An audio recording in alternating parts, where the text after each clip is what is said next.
Hey everyone, welcome back to my YouTube channel. In this video, I'm going to show you how to deposit money in XM trading account.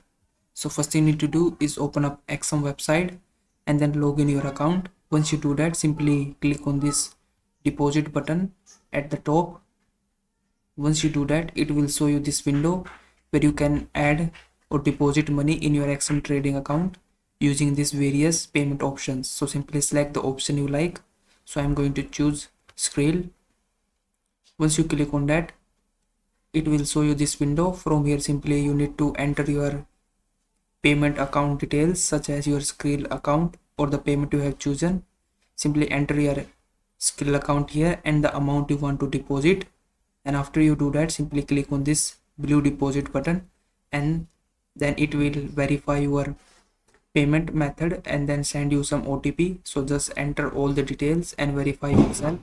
And once you do that, your money will be added into your XM trading account.